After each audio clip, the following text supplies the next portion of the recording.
Ako'y sumali nun sa akro upang aking pagtibayin na ang lahat ng membro'y kapatid ko'y gagalangin. Ipagtanggol ang pangalan, wag lang hahamakin. Basta maayos kapatiran yan, isang dalangin. Tinanggap ko mga palo kahit sobra ang sakit na parang di naaalis sa pagkakadikit. Nang matapos palakpakan, congrats kahit pikit.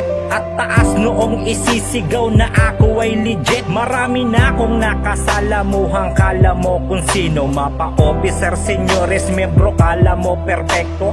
Dahil sa edad ko noon na talagang bagito. Maraming humusga ngunit di nagpapa-apekto. Paso sa aking kamay ang siyang nagsilbing gabay upang kilalanin, makilala hanggang mamatay. Di man ako nagtagumpay sa aking paglalakbay, mananatiling alaala mga iniwan ng buhay. Taas noo sa kapatiran kahit san dumayo, kahit kapalit ang buhay namin ng pagiging akro. At sinalin sa aming musika ang bago at talento, at sa di inaasahan ang nakuha na respeto.